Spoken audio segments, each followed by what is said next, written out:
Caja de Resonancia, programa producido por el colectivo Laboratorio de Política y Cultura.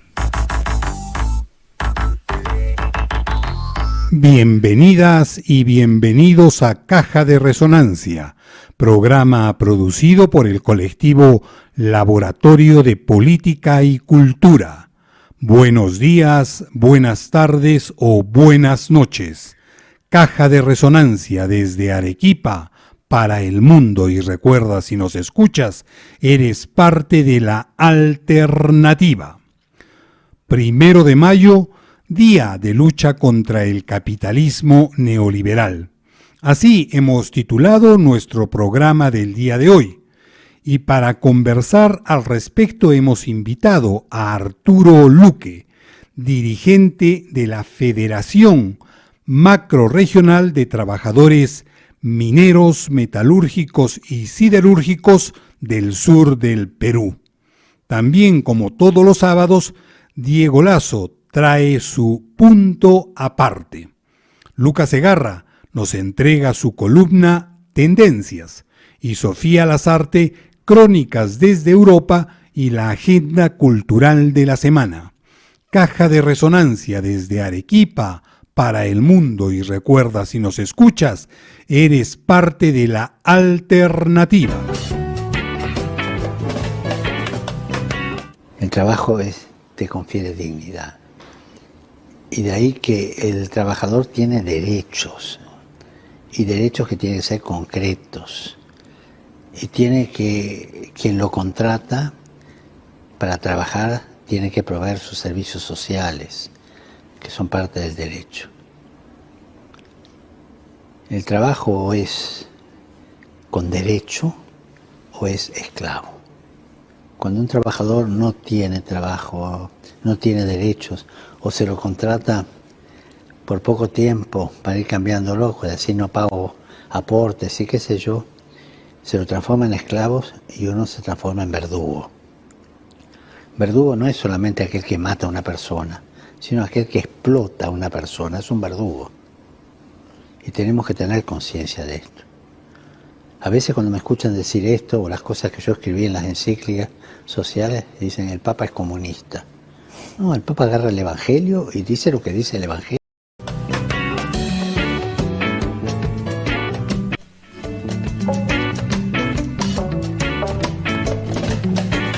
A estas alturas de la situación, y hasta cuando Trump reconoce el fracaso de la globalización neoliberal, hay algunos trasnochados que fungen de académicos o periodistas que continúan sosteniendo que el modelo del capitalismo neoliberal es la solución para los problemas que hoy confronta nuestro país en general y los trabajadores peruanos en particular.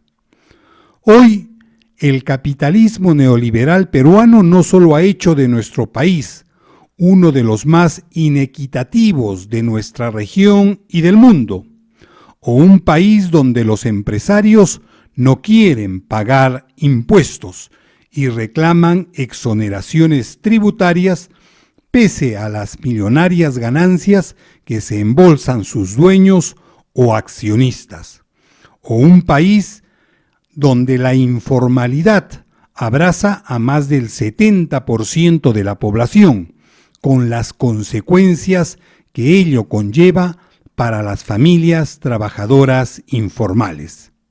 Sino, también el capitalismo neoliberal ha hecho del Perú un país donde los derechos de los trabajadores han sido desconocidos o avasallados a favor de las ganancias de las grandes empresas mineras, agroexportadoras o financieras. El desconocimiento de los derechos fundamentales inherentes a la persona es la norma dentro del capitalismo neoliberal.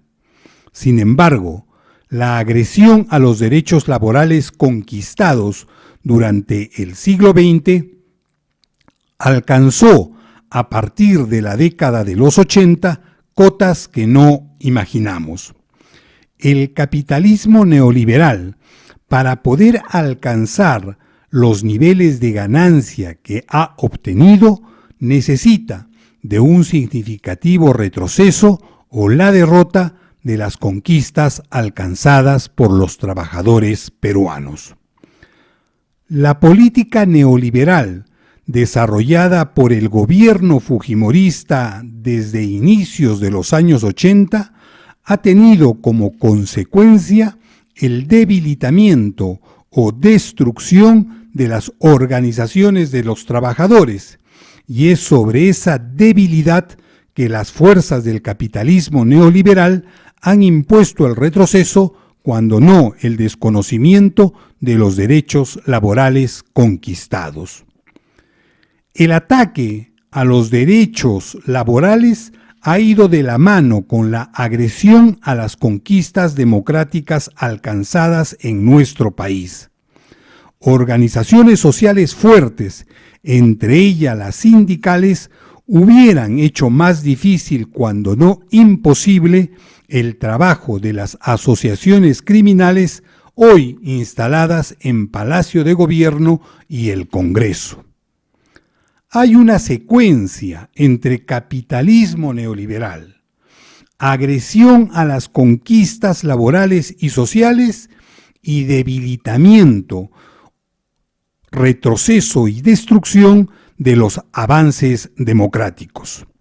Es por ello que quienes critican solo los aspectos antidemocráticos del actual régimen y no cuestionan el modelo peruano de capitalismo neoliberal se quedan, por decir lo menos, a mitad de camino.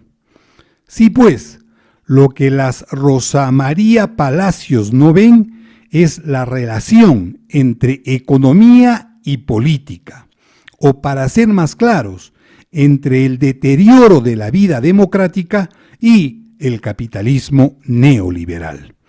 No es suficiente denunciar las políticas antidemocráticas o abiertamente criminales de Boluarte y el Congreso, y quedarnos callados o legitimar el origen de ese deterioro o retroceso. Sí, pues, la democracia, como ya sabemos, nunca se llevó bien con el capitalismo, y cuando éste asumió las características neoliberales que conocemos, no solo continuó siendo antidemocrático, sino que pasó directamente a ser criminal y dictatorial, como ya lo demostró la dictadura de Pinochet, el primer experimento neoliberal en nuestro continente. Hoy, la crisis política y económica nos asfixia y nos agobia. Esta es la mitad de la realidad. La otra mitad es la que nos dice que para salir de esta crisis necesitamos de tejido social organizado, de fuerza para derrotar el poder que nos asfixia y que no es otro que el capitalismo neoliberal que defienden los grandes mineros, agroexportadores, financistas y banqueros.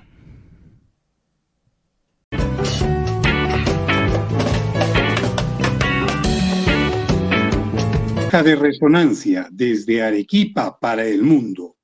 Y hoy tenemos con nosotros a Arturo Luque, secretario general de la Federación Macrorregional de Trabajadores Mineros, Metalúrgicos y Siderúrgicos del sur del Perú. Arturo, muy buenos días y el agradecimiento por estar el día de hoy con nosotros aquí en Caja de Resonancia. Muy buenos días, mi estimado Fernando, estimada Emma. El día de hoy, antes que nada, reciban un cordial saludo y fraterno a nombre de la Federación Macrorregional Mineros, Metalúrgicos y Siderúrgicos del sur del Perú. Hoy día, 1 de mayo, Día del Trabajador, yo creo que no hay nada que celebrar, ¿no? Al contrario, tenemos que conmemorar y hacer un homenaje a los mártires de Chicago, ¿no? De los que aquellos trabajadores dieron pues prácticamente su vida para lo que el día de hoy se conmemora el Día del Trabajador, ¿no?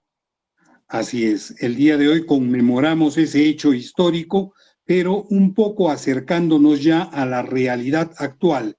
¿Cuál es tu opinión, Arturo, sobre la situación que está viviendo el día de hoy el pueblo peruano? Bueno, no podemos ser ajenos a la realidad, a la coyuntura política que estamos atravesando, pues lamentablemente pues no es de ahora, ¿no? Esto viene desde los años 90, desde que Fujimori desestabilizó a las organizaciones sindicales y desapareció muchos dirigentes, ¿no? Y cada año ha ido acrecentándose más con cada gobierno y el cual se ha visto plasmado en la arremetida que han dado contra toda la clase trabajadora, ¿no? Vulnerando los derechos, sacando leyes antilaborales, prácticamente pues estamos yendo a un declive, se podría decir, de la clase trabajadora, ¿no? Por cada gobierno que venimos pasando y sobre todo en este que estamos siendo bastante golpeados los trabajadores, sobre todo en el sector minero, ¿no? Que es bastante fuerte. ¿Cuáles tú crees que son las principales banderas de lucha en estos momentos que debería y debe enarbolar las organizaciones sindicales, la CGTP, la propia Federación Nacional de Trabajadores Mineros, Metalúrgicos y Siderúrgicos del Perú? Yo creo que como dirigentes debemos buscar la unidad que nos va a conllevar a poder enfrentar esta problemática, ¿no? Pero lamentablemente también tenemos que decirlo que hay personajes que se alinean al gobierno de turno buscando oportunismo personal, el cual debilitan a las organizaciones, ¿no? Y eso es o sea, tenemos dos frentes con quien luchar, con parte del gobierno y algunos personajes que prácticamente venden su conciencia a los gobiernos de turno, ¿no? Entonces, es un trabajo duro que tenemos que encaminar los dirigentes para poder salir de esta problemática, ¿no? Solo con la unidad de los trabajadores podemos ir revirtiendo y aparte de eso, también tenemos que entrar en el tema político, ¿no? Hemos dejado, se podría decir, de llevar las escuelas políticas sindicales para que la gente entienda que no solamente es los dirigentes tenemos que velar por los derechos laborales, sino también incursionar en el tema político, porque prácticamente es donde tenemos que impulsar para poder sacar leyes a favor de la clase trabajadora, ¿no? Prácticamente ahorita los empresarios son los que están arremetiendo porque tienen puestos a congresistas y el cual ellos les beneficia con las leyes que vienen impulsando mediante el Congreso, ¿no? Arturo, en el sector minero es muy frecuente ahora el uso de subcontratos. Digamos, no, la mayoría del trabajo minero no se hace directamente contratados por la empresa, sino por muchas otras empresas. ¿Cómo es negociar los derechos laborales con esa dispersión, esa ruptura de la unidad, digamos, del conjunto de trabajadores que están en una mina, pero que pertenecen a diferentes empresas? A ver, tomando en consideración, tenemos la Ley General de Minería que establecía y que prácticamente han dejado de lado. ¿Qué quiere decir? Que los que están en campamento ahorita, prácticamente las empresas han hecho albergar al trabajador en un ambiente, pero lo que deberían tener es lo que tenía Sauder, donde se ha hecho un campamento, viviendas, colegios, para que los familiares puedan pernoctar con el trabajador. Ahora, con referencia a lo que menciona de la terciarización, que se podría decir, tomando en consideración que en el gobierno de Pedro Castillo con Betsy Chávez impulsaron el Decreto Supremo 01 que habla sobre la terciarización y el Decreto Supremo 014 que habla sobre las negociaciones colectivas. Con el Decreto Supremo 01 era eliminar la terciarización laboral dentro del núcleo de la actividad del sector minero, cosa que los empresarios no lo están cumpliendo porque han interpuesto cerca de 200 acciones de amparo ante Indecopi para frenar que se ponga en práctica el Decreto Supremo 01, y eso es una afectación a los trabajadores terciarizados, en el sentido, pues prácticamente les están mutilando derechos laborales, ¿no? Lo que son CTS, gratificaciones, las mismas utilidades que las empresas que generan deberían ser repartidas con los trabajadores. Prácticamente, pues, es una afectación totalmente para los compañeros que trabajan por las empresas terciarizadas, ¿no? Y en esos casos, digamos, la negociación es de cada grupo con su empresa, ¿o logran articular algún tipo de pliego de conjunto? En realidad, ahorita cada organización sindical hace su negociación colectiva directamente con la empresa a la que pertenece, ¿no? Nosotros como Federación Macrorregional y la Federación Minera estuvimos impulsando para que se haga la negociación por rama de actividad.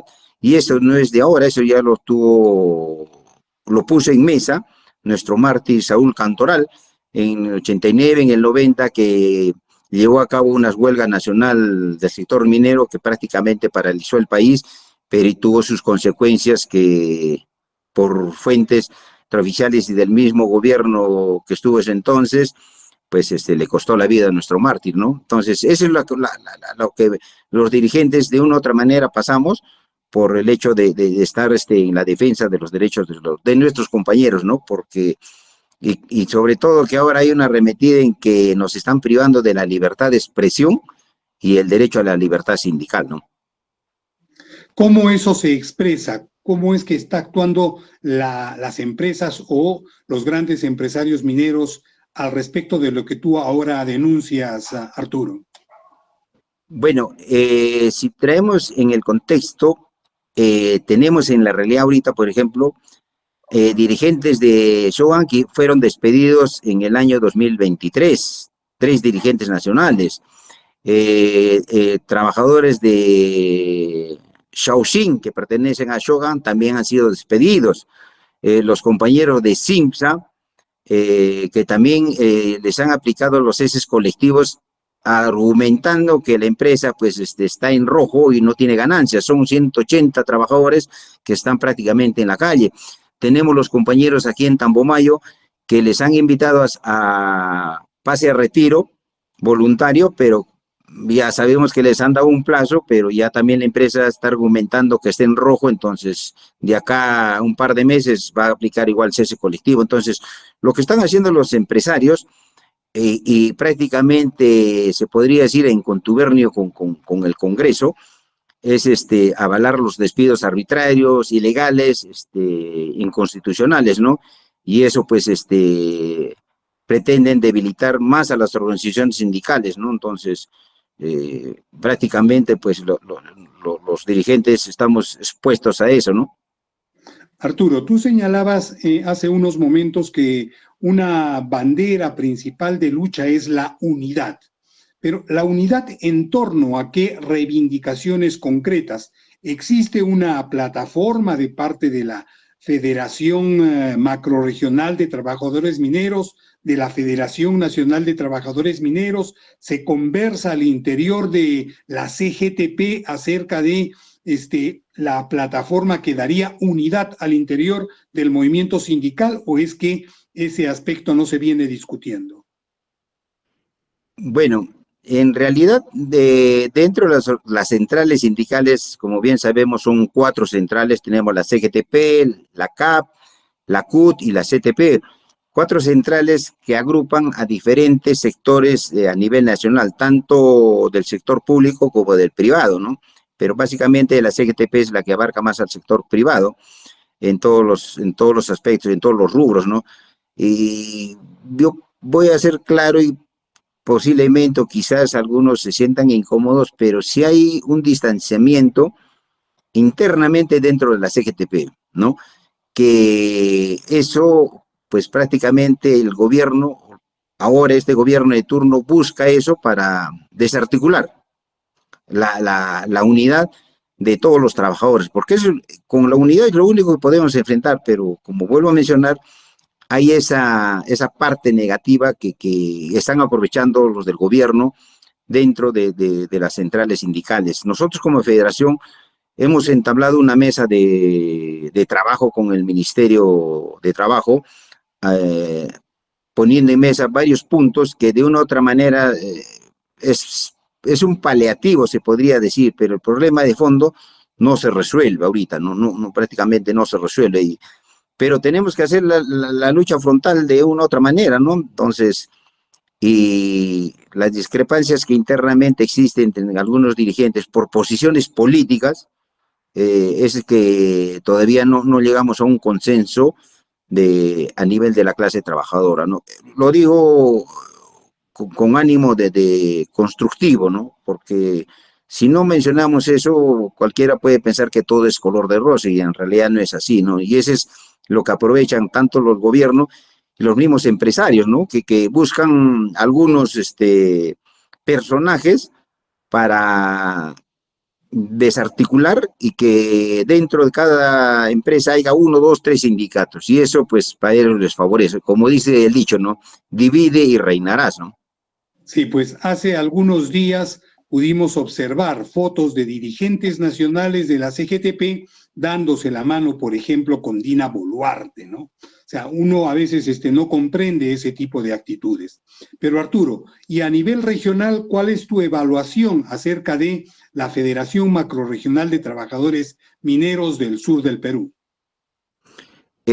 Nosotros hemos tenido una plenaria hace más de 15 días y hemos estado en un consenso por mayoría, articular y buscar no solamente del sector minero, sino con los sindicatos agroindustriales de acá de Arequipa, que ya lo hemos venido estudiando anteriormente, buscar el consenso y la unidad.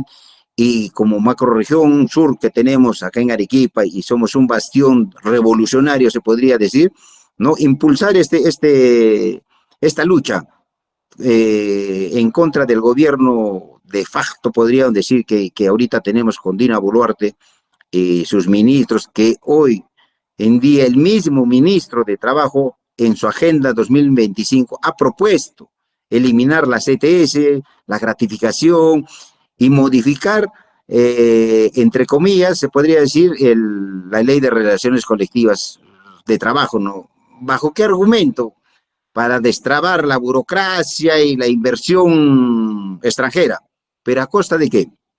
A costa y sacrificio de los trabajadores. Entonces nosotros hemos cursado documentos a la Dirección de Trabajo acá en Arequipa y al gobernador para que tomen conocimiento que nosotros no estamos de acuerdo con esa agenda que ha planteado el ministro de Trabajo, ¿no? Porque es dar espaldas a la clase trabajadora en general, no digo solamente por el sector minero, pero en este caso me corresponde a mí, bajo la dirección que tengo,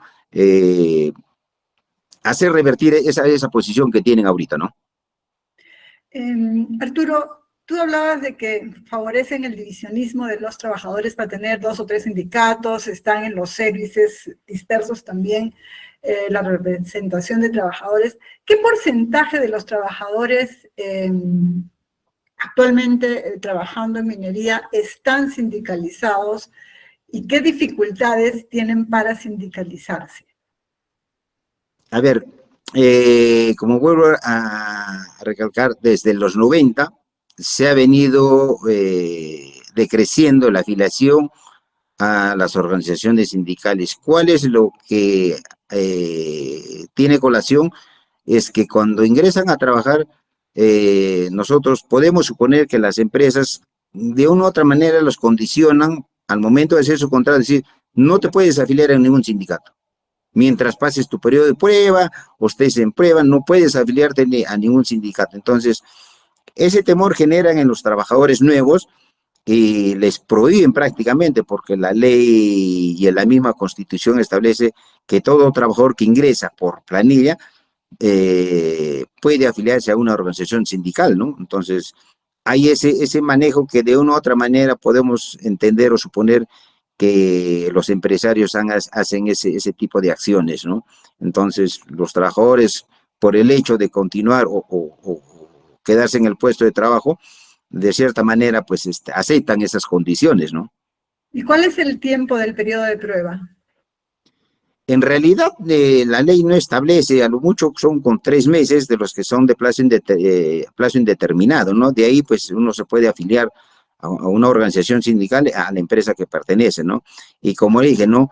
Dentro de las empresas, ya hay 2, 3 sindicatos, ¿no? Y algunos, pues, son sindicatos, podemos decir que son patronales, ¿no? Porque simplemente se sujetan a lo que puedan hacer una negociación sin ningún tema de discusión, ¿no?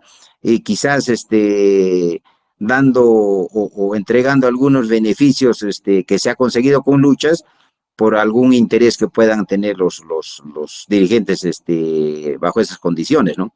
Y hay muchos trabajadores que estén en contratos de plazo fijo o en contratos por servicios de terceros, por honorarios, ese tipo de contratos que no favorecen el plazo indeterminado. A ver, dentro de las empresas tenemos 2 tipos de contratos, ¿no? Los contratos de indeterminado y los de plazo fijo, que son por 1 año o 2 años, ¿no? Pero la norma establece que cumplidos los 3 años en el mismo puesto, ese personaje, esos trabajadores, mejor dicho, deberían pasar a ser plazo indeterminado. Y si los cambian de puesto, pasados los 5 años, ya también deberían pasar a ser plazo indeterminado, ¿no? Ahora, los contratados, hay personal contratado por área, pero no debería superar el 20%, ¿no? Pero en algunos casos exceden.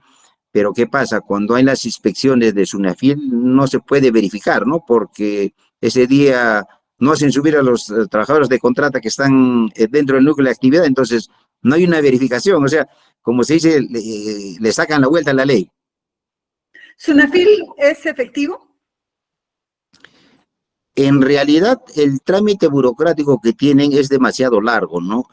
Quizás como ellos argumentan por la falta de personal, de inspectores, para cubrir la necesidad, sobre todo acá en Arequipa, pues no abastece, creo que no llega ni a 30 los inspectores acá en Arequipa y esto, pero es lamentable, lo podría decir, porque nosotros hemos estado articulando para pedir información sobre las denuncias del 2023 y 24, que hasta la fecha no nos alcanza, ¿no? Entonces, ¿por qué?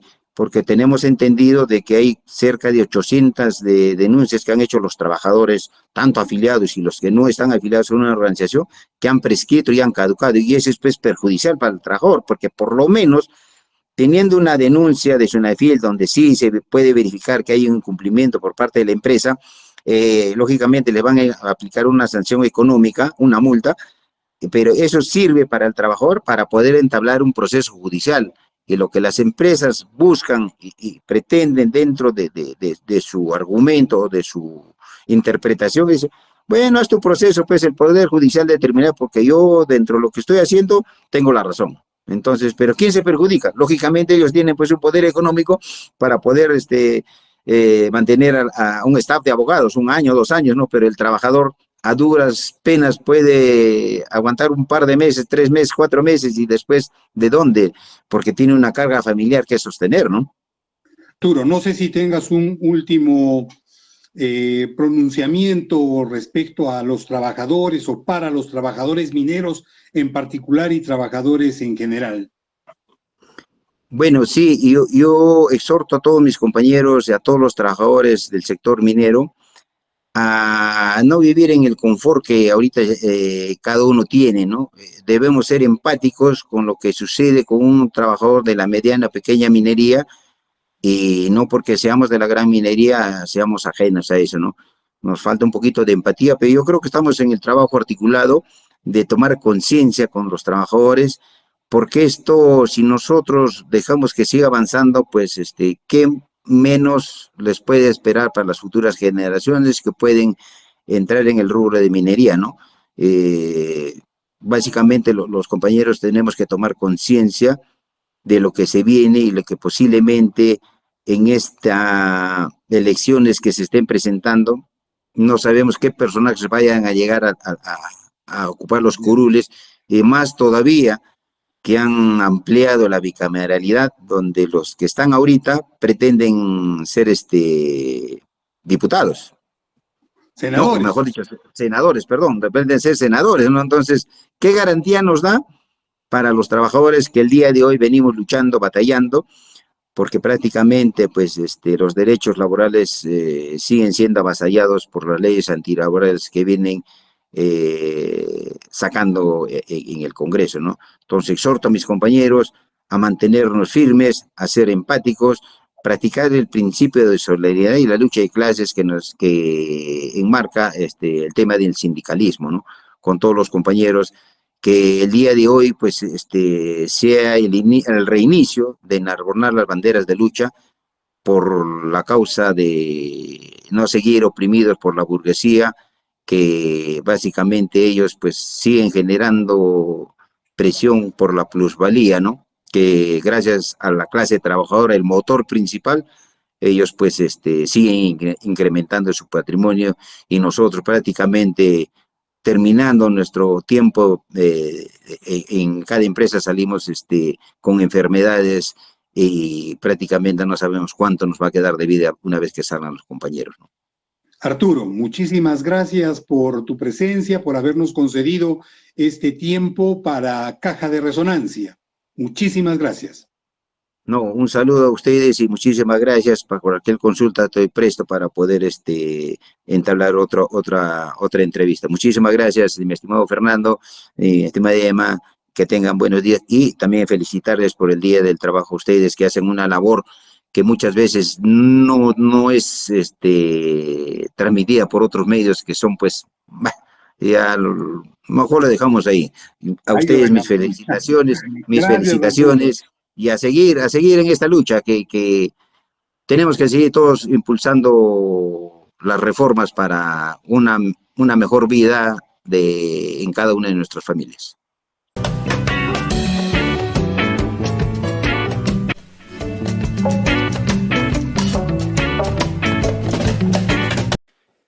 Primero de mayo, Día Internacional del Trabajador y la Trabajadora. La OIT, la Organización Internacional del Trabajo, menciona que los trabajadores es el principal recurso de los procesos productivos y el trabajo la principal fuente de ingreso de los hogares.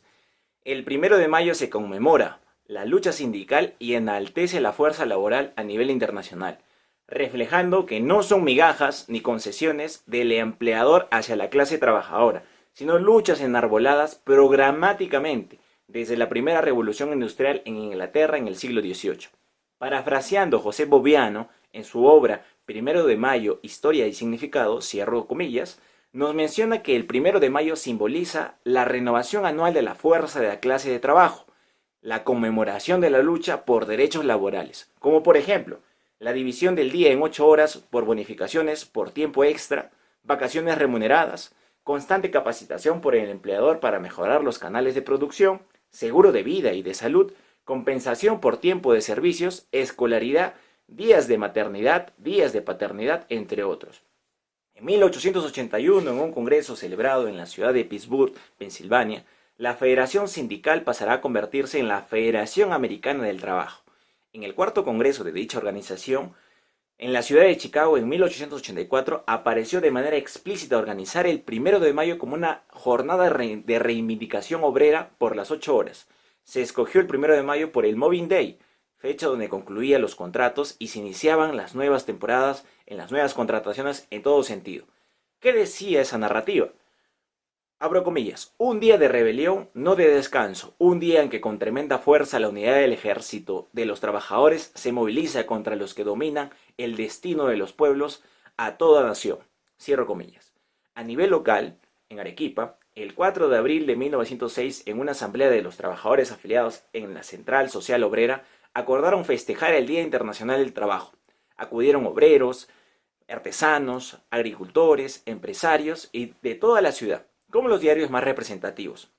Francisco Mostajo Quirós, presidente del Centro Social Obrero, empezó la fiesta del trabajo el 1 de mayo, donde se comenzaba en la calle La Merced y la procesión del trabajo, compuesta con 2 carros adornados con herramientas de trabajo, manifestaban un reconocimiento a toda la clase trabajadora arequipeña, que se enfrentaba en ese tiempo al clasismo y racismo, no lejano aún en tiempos contemporáneos. El 1 de mayo es un día para conmemorar las muertes de tantos trabajadores que luchan y lucharon por ganar y seguir garantizando los derechos laborales.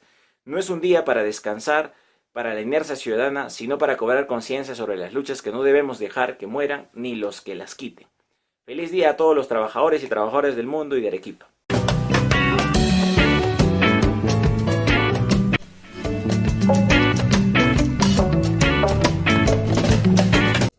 La derecha ultraconservadora quiere tener un búnker en el sur.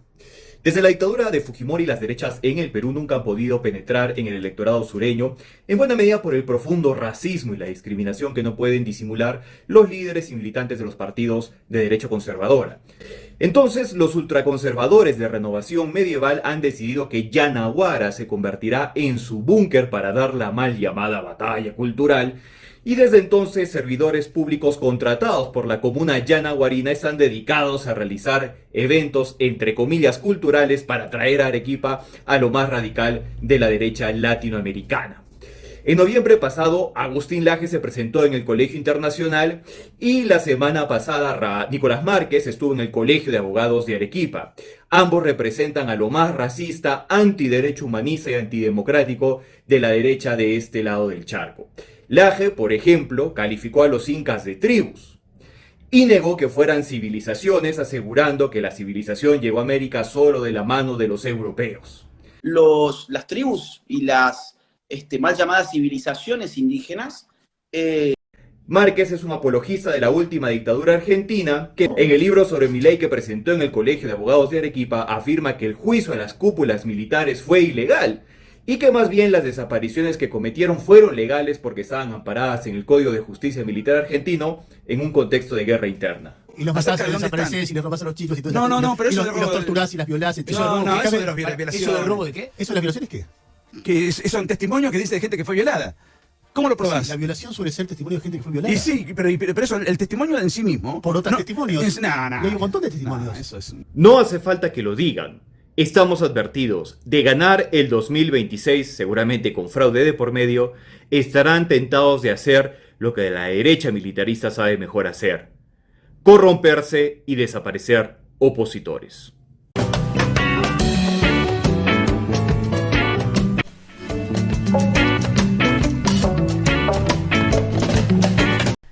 El gran apagón, una falla del sistema, no de la luz. El 28 de abril, la península ibérica se apagó.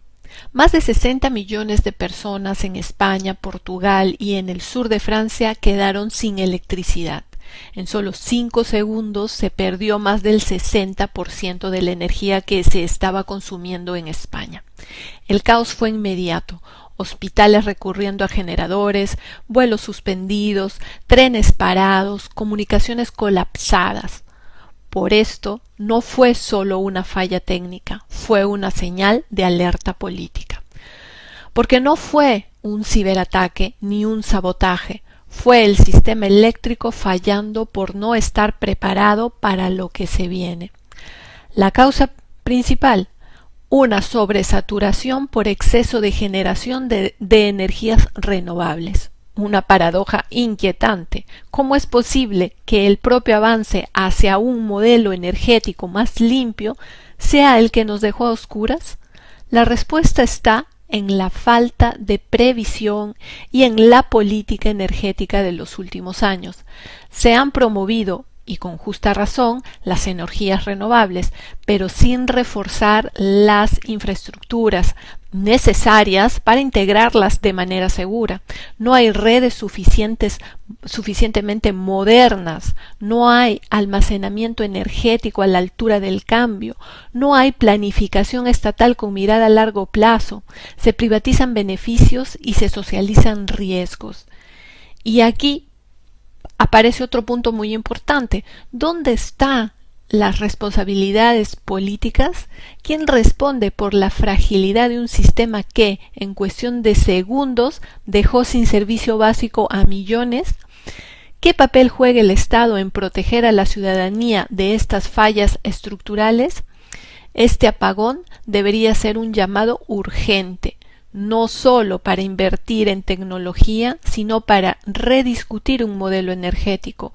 No se trata solo de que la energía sea limpia, sino de que sea pública, accesible, segura y planificada con justicia social y climática. Y en medio de este colapso digital fue la radio, sí, la vieja radio, la que siguió acompañando, informando, sosteniendo. Tal vez nos recuerde que lo esencial, cuando todo se apaga, sigue siendo colectivo.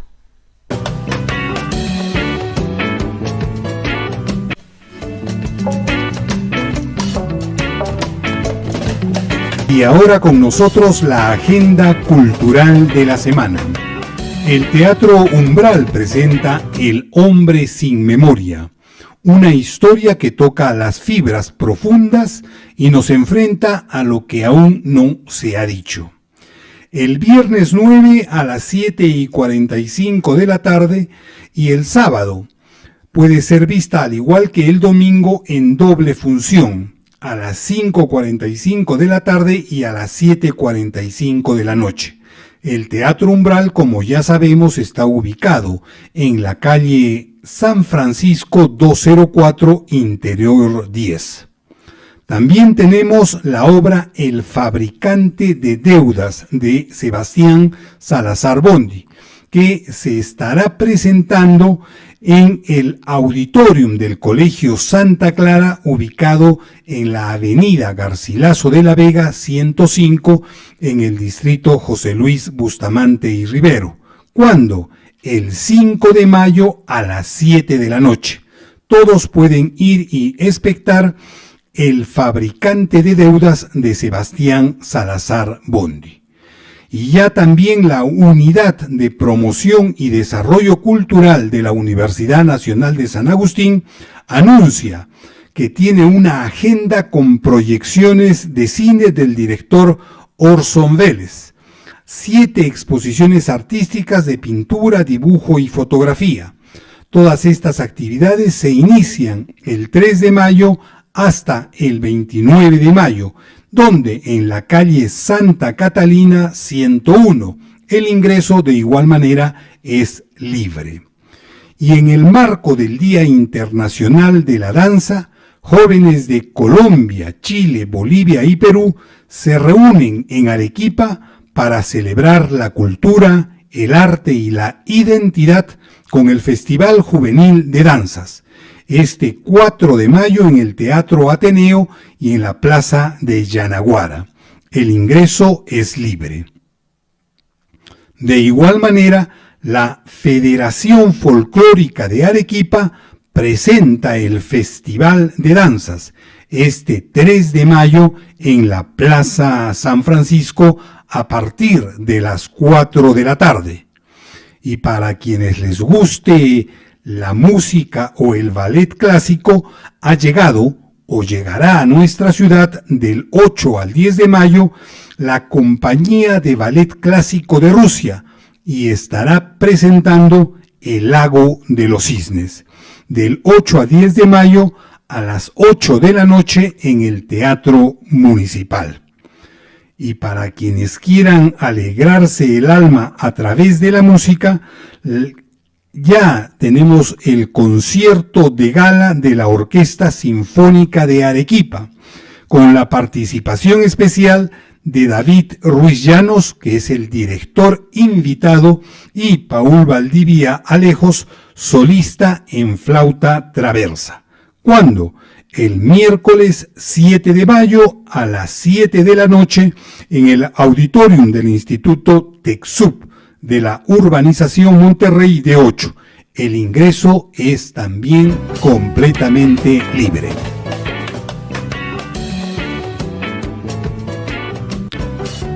Bueno, estimados oyentes, hemos llegado al final del programa. No queremos despedirnos sin antes desearles un bonito fin de semana y recordarles que nos volvemos a ver y escuchar el próximo sábado por las páginas de Facebook. También acuérdense de que pueden vernos en directo o diferido, ya sea por el canal de YouTube del colectivo Laboratorio de Política y Cultura o por la página de Facebook del colectivo Laboratorio de Política y Cultura.